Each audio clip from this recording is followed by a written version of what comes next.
Inabakia tu Mungu atuponeshe. Watu wanatafuta ukweli, wapenda kwenye iko ni mbali. Où que vous soyez, mesdames, messieurs, merci de nous retrouver chez vous, mesdames, messieurs. Votre magazine est là. Nous sommes retour sur ce plateau de Numérica TV et voilà, vous aurez maintenant l'habitude de nous suivre sous un autre format. Ça ne sera plus sous un format d'une émission, maintenant c'est un format dossier. Et dossier, puisqu'on parle dossier, vous savez, votre émission va recevoir pour vous des hommes et des femmes qui vont faire des analyses sur des événements qui touchent à la femme et aussi à la société. Et comme vous le savez, mesdames, messieurs, je ne suis pas seule sur ce plateau. À ma gauche, je reçois deux personnes qui sont mes invités de ce soir. Il s'agit de Maître Mutombo Ndambouy Anaya, qui est avocat de droits de l'homme.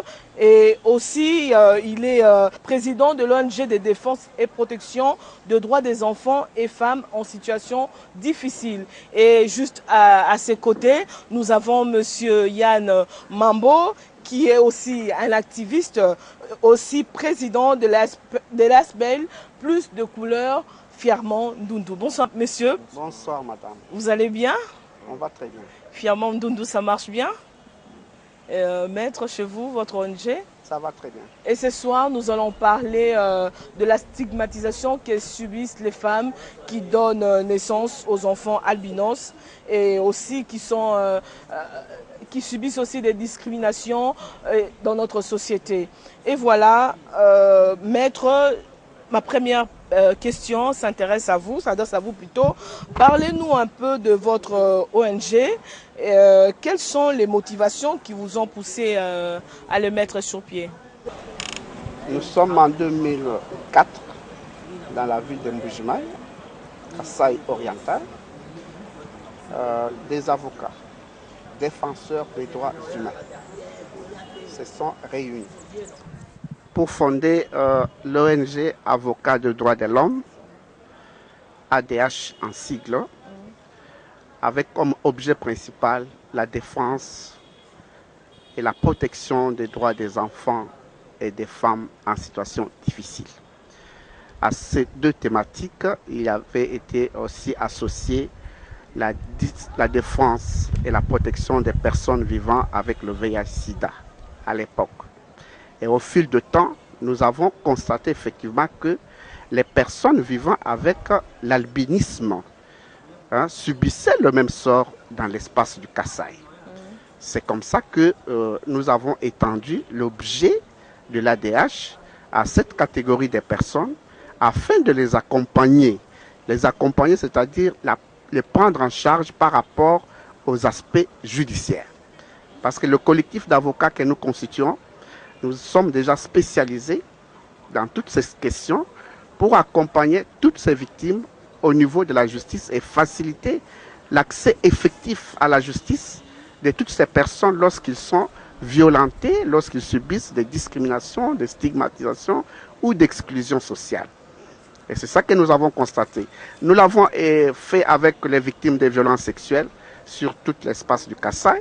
Maintenant, nous voulons aussi comprendre effectivement le problème que subissent les personnes atteintes d'albinisme. Alors qu'il s'agit des personnes, des êtres humains, qui doivent jouir des mêmes droits que quiconque. Donc c'est ça le problème. Alors, lorsque je lis par exemple un article qui est sorti par un journaliste qui n'est pas au Congo, mais qui parle des préjugés. Il s'imagine des choses, il pense que c'est ça la réalité. On dit qu'il y a on bouffe les albinos parce qu'ils sont des porte-bonheur, des choses comme ça. Mais ça, c'est des préjugés. Comment quelqu'un, un être humain, peut penser, peut raisonner de cette manière? Alors, quand ces préjugés entrent dans la communauté, ça donne des mauvais résultats. Et ça donne des mauvaises pistes de discrimination. On commence à considérer un être humain comme un esprit. Et nous sommes des avocats. Nous, notre objectif, c'est d'amener en justice tout celui qui commet ce genre de comportement. Alors si quelqu'un fait des préjugés contre un autre humain, parce que ce sont des violations graves des droits humains, si nous entendons et nous sommes informés que tel a fait ça, tel a dit ça, nous l'amenons en justice. C'est pourquoi nous sommes constitués en collectif. Je pose ma question à M. Yann, qui est coordonnateur de l'aspect Plus de couleurs, fièrement Doundou. Est-ce que confirmez-vous les préjugés, plutôt les propos du maître qui est focalisé sur les préjugés que les gens se font plutôt sur les enfants albinos? Ben ouais, au-delà, je pense qu'au-delà des problèmes que subissent les enfants, même de façon générale, la persécution et la stigmatisation que subissent les albinos en Afrique, sont issus de plusieurs préjugés qui ont circulé à travers des décennies sur leurs êtres, genre tu peux pas te réveiller la nuit et aller pisser sans avertir l'albinos qui est à côté de toi. Genre que les albinos sont des êtres mystiques, on ne voit jamais leurs dépouilles. Genre si tu prends les cheveux d'un albinos, voilà, tu seras riche. Alors moi je me pose la question de savoir pourquoi mon coiffeur n'est pas devenu millionnaire. Alors, voilà, c'est en subissant beaucoup de choses comme ça. Mais la pertinence de la question, je l'ai senti surtout au niveau où les responsabilités devraient être partagées, je trouve. Parce qu'aujourd'hui, l'émulation d'un albinos dans le milieu social dépend du non-albinos qui est à côté et de lui-même l'albinos. L'albinos doit d'abord apprendre à assumer son identité de Ndundu. Si en assumant cette identité, qu'il saura quoi en faire. C'est comme aujourd'hui, nous vivons dans un système où les infrastructures ne permettent pas peut-être aux jeunes filles d'aller s'acheter des vêtements haute couture dans des grands magasins. Ils vont dans ce qu'on appelle des friperies. Mais quand elles récupèrent ces friperies, elles les lavent bien, elles les classent bien avec des belles chaussures, et elles agencent bien les couleurs. Et personne dans la rue ne peut imaginer que ces vêtements sont issus de... Donc voilà, donc quand tu es conscient de ce que tu as, tu sauras quoi en faire. L'albinos doit apprendre à assumer son identité de Ndundu, savoir qu'il n'est pas un blanc, savoir qu'il n'est pas noir non plus, et qu'il fait partie d'une catégorie de personnes qui sont dépourvues de mélanine, ce qui lui prive de la coloration de la peau, de la facilité de bien voir des yeux et surtout de la décoloration des poils. Ce qui est quand même un handicap qui les rend vulnérables au soleil, ce qui crée, surtout pour les enfants, une grande difficulté en milieu scolaire, parce que je pense que le prochain leitmotiv de notre campagne de 2018, ce sera ça, essayer de pallier aux problèmes que subissent les albinos en milieu scolaire, surtout pour les enfants. Vous m'avez déjà anticipé, voilà. J'ai aimé votre réponse. Pensez-vous que la prise de conscience de ces enfants albinos va briser un peu la glace? Ben ouais, c'est ce que je viens de dire. Le travail se fait à deux niveaux, c'est-à-dire que la vie n'a jamais été une route à sens unique. Donc ça dépend de l'albinos et du non-albinos qui est à ses côtés, parce que l'albinos ne vient pas de l'albinos, mais du non-albinos. Donc c'est au non-albinos de prendre ses responsabilités et de lui créer un environnement propice à son épanouissement. Oui, c'est bien beau de créer un environnement propice. Ne pensez-vous pas qu'il faudrait peut-être un changement de mentalité pour mieux les intégrer dans la société? Je pense que le changement de mentalité commence par une personne. Quand une personne commence, l'autre emboîte les pas. On ne peut jamais changer la mentalité de tout un pays en même temps. Mais il faudrait que c'est comme John Kennedy disait, ne vous demandez pas ce que votre pays peut faire pour vous, demandez-vous ce que vous pouvez faire pour votre pays. Le changement de mentalité commence le jour où une personne se réveille le matin, se dit qu'il n'est pas bon de pouvoir jeter les immondices dans la rue, et qu'une autre personne prend exemple sur lui et ça se propage. C'est comme ça que ça commence. Quand déjà toi, tu commences à prendre soin de l'albinos le plus proche de toi, celui qui a un albinos à ses côtés commencera à le faire aussi. Mais avouons quand même que nous avons fait un grand travail depuis 2015, quand on a lancé le concept offre au Ndundu le plus proche de toi un câlin, faites un selfie et ensemble dites plus de couleurs. Ça a créé un grand changement, ça a permis de pouvoir changer une grande partie de l'aperçu que les gens ont des albinos. Il y a 5 ans, tu rencontres un albinos dans la rue, tu craches sur ta chemise parce que tu as peur d'avoir un albinos dans ta famille. Mais aujourd'hui, tu rencontres un albinos dans la rue, tu as envie de faire un câlin avec lui et de te faire un selfie. C'est devenu même une mode. Quand on a lancé le concept Fier Mondundu, je pense que ça fait partie des changements de mentalité que vous cherchez. Cette campagne plus de couleurs Fier Mondundu. Quand on a lancé ce concept, aujourd'hui, avoir un Ndundu comme ami est devenu une mode, comme avoir un iPhone, comme avoir un Slim, comme avoir un bon parfum. C'est devenu une mode aujourd'hui. Et c'est en créant ce genre de tendance que nous brisons la glace. Nous avons, nous, dans notre Asbel, un concept que nous avons même exploité le 13 juin, lors de la journée internationale. Oui. Voilà, nous avons un concept de sensibilisation qui s'appelle Face à face, brisons la glace. Si le but est de confronter dans des milieux publics plusieurs albinos en face de plusieurs non-albinos. Et ensemble, on va lancer un timing où ils vont commencer à se poser des questions sur des sujets que les gens disent tout bas. Comme par exemple, comment un albinos se comporte sur un lit.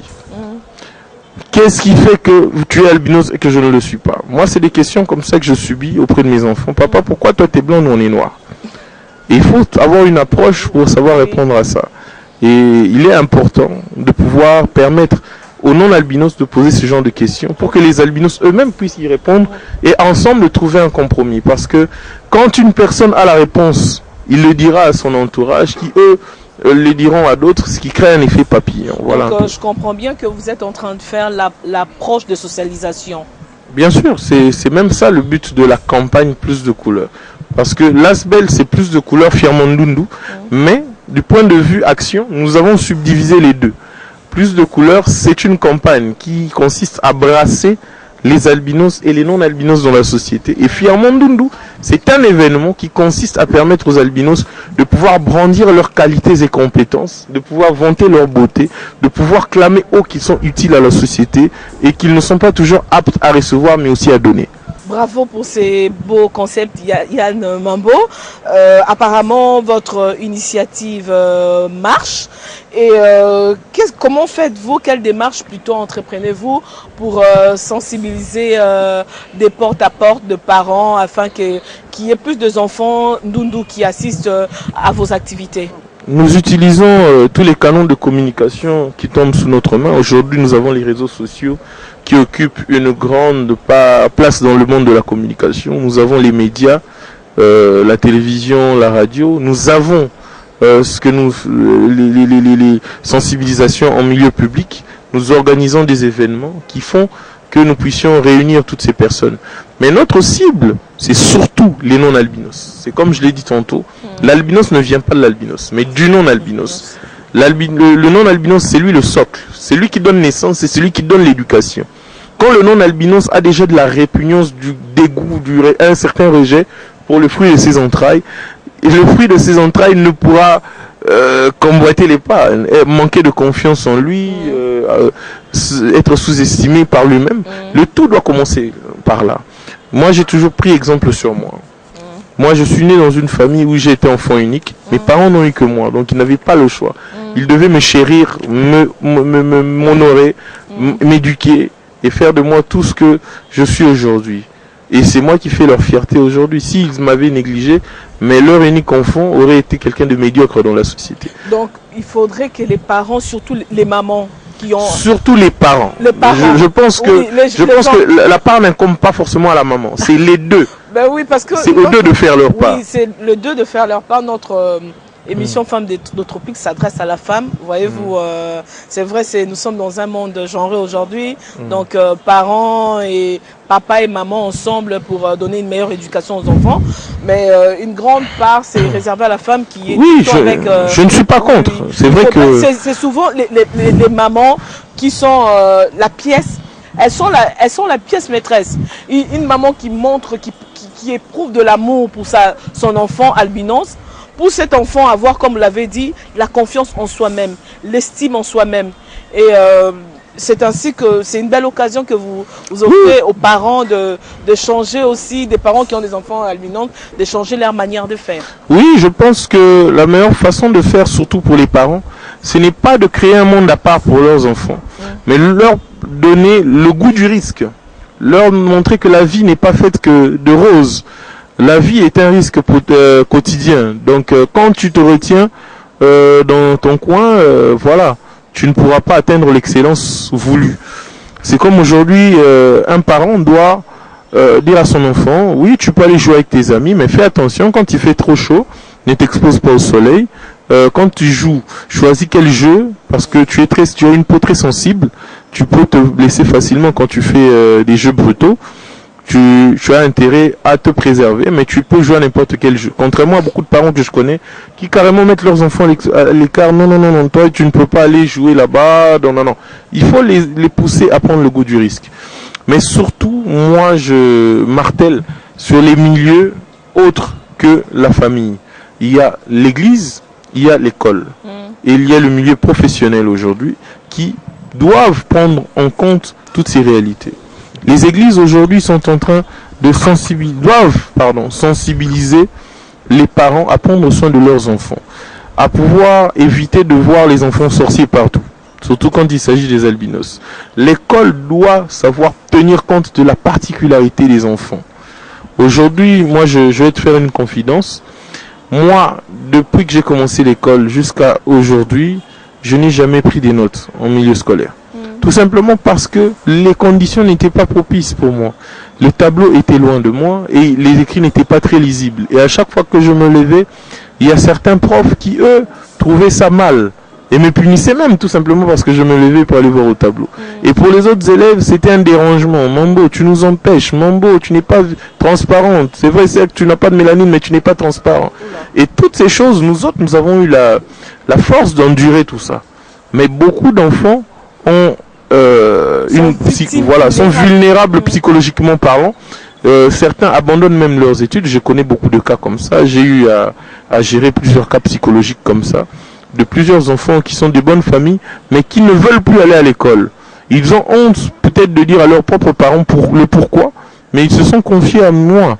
Et j'ai compris que ça venait de la frustration qu'ils rencontrent à l'école. Les rejets dans la société, les insultes, tout ça. Ben ouais, donc c'est pour ça que j'ai dit tantôt dans mon intervention qu'il est important que les géniteurs de l'albinos puissent créer un environnement propice à l'épanouissement de l'albinos. Le premier environnement en question, c'est la maison. Quand déjà dans la maison, vous montrez à l'albinos les enjeux qu'il a à pouvoir s'exposer dans la société, il prendra ce risque-là. Le premier risque, c'est d'accepter son identité de Ndundu. À l'époque, nous pensions que quand on te traite de Ndundu, c'est une insulte. Et même aujourd'hui, quand je passe dans la rue, on m'appelle Ndundu. Pour d'autres, ce serait une insulte. Mais moi, j'assume ça. Ndundu est fier. C'est une identité. Il faut assumer cette identité. Parce que quand on ne veut pas l'assumer, ça devient une barrière psychologique. Le jour où on t'appelle Ndundu dans la rue, tu es frustré. Ah, bah, Ndundu. Et surtout pour les femmes, hein, la jeune fille. Je connais une jeune fille, juste parce qu'on l'a appelée Ndundu, elle n'est plus sortie dans la rue. Elle s'est enfermée à la maison depuis aujourd'hui 3 ans. Elle ne sort pas. Ce sont des personnes normales comme les autres. Maître, ils subissent le même droit, ils ont le même droit. Et moi, j'aimerais plutôt dire ceci. J'aimerais plutôt que vous puissiez définir un albinos comme ceci. Un être différent, de couleur, de peau, mais différent pas parce qu'il est faible. Cette différence peut devenir un vecteur de réussite, un tremplin pour lui, si et seulement si il apprend à faire de cette différence un atout. Voilà. Comme tu as fait le tien. Ok. Maître Mutombo, comme je vous l'ai présenté au début de cette émission, c'est un avocat défenseur des droits de l'homme. Et il défend aussi ces femmes et enfants en situation difficile. C'est la raison d'être sur ce plateau de Numérica TV. Maître, si vous pouvez marteler que les enfants Ndundu, ils ont le même droit que les autres humains. D'abord, je voudrais remercier sincèrement le président ou le coordonnateur là, pour la clarté avec laquelle il présente la situation des personnes vivant avec albinisme. C'est vraiment génial. Et c'est ça qui fait que on peut facilement briser tout ce qu'il y a comme problème, comme obstacle majeur. Des enfants albinos subissent des exclusions sociales, des préjugés, stigmatisation, discrimination et agression dans leur milieu, dans la société, dans les milieux scolaires. Comment faire en sorte que ces enfants se sentent à l'aise dans les milieux scolaires et quel message lancez-vous? Parce que nous sommes déjà, c'était déjà la rentrée depuis la semaine, depuis le 4 septembre, c'était la rentrée scolaire et ces enfants devront assister à des éventuelles scènes qu'ils ont l'habitude de vivre. Comment faire à ce qu'ils puissent accepter à étudier, à continuer à étudier et comment faire, comment aider d'autres qui ne sont pas dans les écoles à être scolarisés? En tout cas, c'est une question très pertinente. Pour moi, ça n'engage que moi. La plus grande agression qui existe, c'est l'agression psychique. Parce que tuer quelqu'un de façon psychologique, ça en fait un mort-vivant. Ok. Et quand quelqu'un est agressé psychiquement, on ne sait pas le défendre parce qu'on ne sait même pas qu'il est en danger. Et pire encore, même lui-même ignore qu'il est en danger. C'est pour ça que je demanderai déjà au système scolaire pouvoir faire en sorte d'engager des psychologues dans les écoles. Ça, c'est quelque chose qui manque. Il faudrait qu'il y ait des psychologues qui puissent faire les suivis réguliers de chaque élève, surtout des élèves qui possèdent un handicap ou une anomalie telle que l'albinisme, faire un suivi de ces enfants qui sont handicapés, qui ont des problèmes de vue, qui peuvent souffrir d'une éventuelle frustration, de faire le suivi régulier de ces gens d'enfants pour savoir ce qui les ronge, quels sont les problèmes qu'ils rencontrent à la maison ou à l'école. Qu'est-ce qui fait qu'ils pourraient, au-delà de leurs problèmes physiques, avoir des problèmes à pouvoir étudier correctement. Deuxièmement, ça c'est, j'anticipe même parce que la 4e saison de notre campagne annuelle Plus de couleurs sera portée sur la sensibilisation en milieu scolaire pour permettre à l'enfant albinos de bénéficier d'une éducation adéquate. Il faudrait que les systèmes scolaires puissent adapter un système pour permettre aux albinos d'avoir leurs notes. Parce que la plupart ont des problèmes de vue pour noter correctement au tableau. S'il y aura possibilité pour cette année et les années qui viendront, que les enfants albinos ou les enfants qui ont des problèmes de vue puissent avoir des notes déjà polycopiées à l'avance à leur disposition et que eux puissent baser leur capacité auditive à retenir la leçon que le prof est en train de donner. Comme ça, ils auront cette facilité de pouvoir réviser facilement à la maison. Là, vous faites un mémo. Oui, c'est justement un mémo que je suis en train de faire, un appel que nous sommes en train de faire. Il faudrait faire cela parce que moi-même, personnellement, je suis albinos. Et j'ai subi cela. Et tu es fier de l'être. Oui, je suis fier de moi. Et je suis carrément un survivant parce que si je vois toutes les difficultés que j'en ai endurées, voilà, si c'était une personne fragile de psychologie, je ne serais peut-être pas ce que je suis aujourd'hui. Vous voyez ? Mais beaucoup n'ont pas cette chance-là d'être forts psychologiquement. C'est pour cela qu'eux doivent bénéficier de cette chance-là.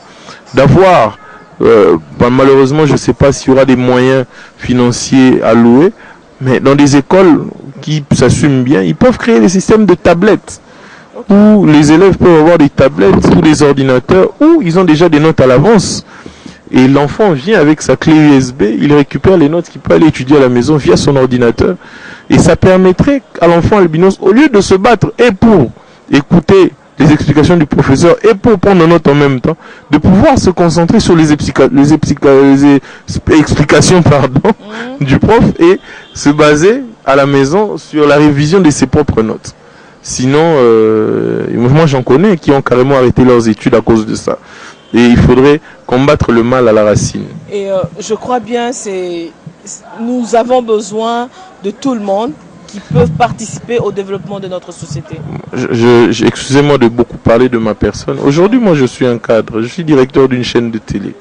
J'ai à ma charge énormément d'agents qui ne sont pas albinos, qui sont non albinos. Et aujourd'hui, je dirige toute une production. Ces gens sont dirigés par un albinos. Cet albinos s'est rendu utile à la société. Ok. Moi, aujourd'hui, je suis l'un des piliers de ma famille. Je prends soin d'une famille qui est composée. Je suis le seul albinos de ma famille. Je prends soin de beaucoup de personnes qui ne sont pas albinos.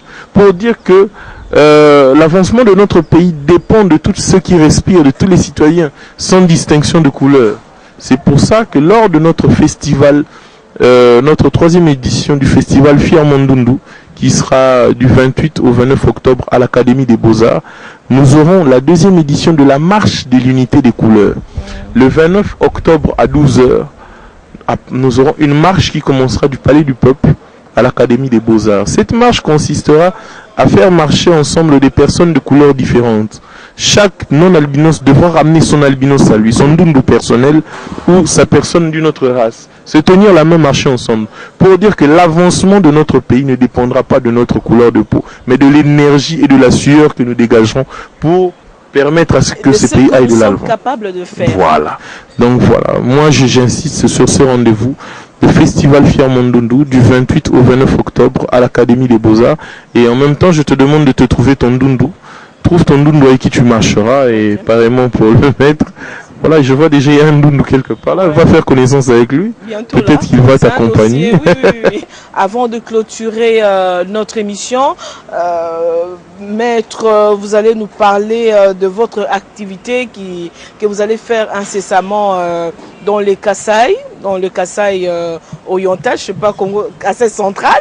Sûrement, il y a eu des appellations qui ont changé pour faciliter l'accès effectif à la justice. De quoi il sera question? Quelles sont vos motivations essentielles? Toujours le même élan du travail que nous faisons tous les jours. L'ADH a reçu un financement de OSISA. C'est une ONG qui est basée en Afrique du Sud. Parce qu'ils ont constaté qu'effectivement, dans l'espace kassaïen, les victimes de violences sexuelles, comme les personnes vivant avec albinisme, ne sont pas suffisamment accompagnées. Ne sont pas accompagnées, surtout du côté de la justice. Alors que les actes qu'ils subissent, ce sont des violations graves des droits humains. Yann, la fin de cette émission, un message phare pour toutes ces femmes et tout le monde qui nous suit en ces moments, surtout ces femmes qui sont victimes parce que d'avoir donné naissance à une albinos, à un albinos. À toutes ces femmes, je leur demanderai de garder courage. Je pense qu'elles assument leur rôle de mère, c'est-à-dire de forger l'état d'esprit de leurs enfants, d'en faire des personnes respectables et respectueuses. Elles n'ont jamais demandé à avoir des enfants albinos. C'est Dieu qui a donné. Dieu sait pourquoi il donne.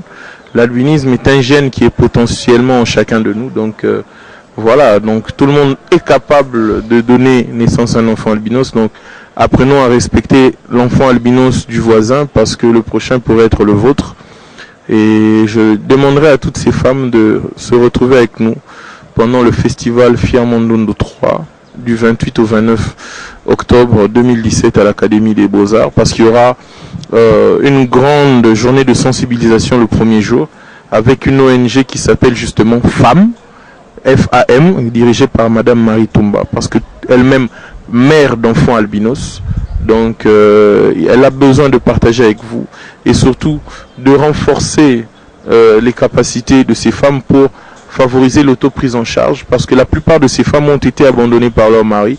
On doit leur apprendre l'entrepreneuriat pour savoir se prendre en charge afin d'assurer l'éducation de leurs enfants. Et nous aurons aussi une séance de motivation avec plusieurs grands coachs. Là, je fais un clin d'œil directement à Monsieur Eugène Kandolo, Monsieur Rigo Gomba, Monsieur Deo Voidi, Monsieur Christian Chika et Mademoiselle Arlène Aniro, qui sont des magnifiques coachs qui feront un spécial Motivation Day ce 28 octobre 2017 à l'Académie des Beaux-Arts à partir de 13h. Et nous allons permettre aux albinos de pouvoir être motivés, surtout à ces femmes albinos, de pouvoir comprendre la valeur qu'elles ont, de pouvoir puiser le talent qu'elles ont en elles pour faire de leur personne quelque chose d'exceptionnel. Parce que j'ai dit en 2015, que l'albinisme, le ndundu doit devenir le synonyme du beau, de ce qui brille, de ce qui est excellent, de ce qui a de la valeur. Pour ça, il faut trouver le talent qui est en nous. Et voilà, je remercie l'équipe technique, je remercie le maître pour avoir pris conscience des enjeux, et à toi, merci particulièrement à monsieur Kibambi Shintoa, et merci à toute l'équipe de Numérica Télévision. Donc rendez-vous du 28 au 29 octobre à l'Académie des Beaux-Arts pour Fiamondundu 3. Nous sommes arrivés à la fin de cette émission. Si je dois me répéter sur le propos de M. Yann qui dit l'albinos, c'est tout ce qui est beau, c'est tout ce qui brille, vous avez de la valeur. Et voilà, prenez conscience de ce que vous êtes. Demain, vous allez briller, vous allez participer au développement de notre pays. À toutes les femmes qui nous avaient suivis, merci. Restez branchés à vos programmes et suivez très attentivement votre émission, votre magazine qui vous a loupé pendant 2 mois, 3 mois durant. Et voilà, nous sommes là très prochainement chez vous. Bye bye.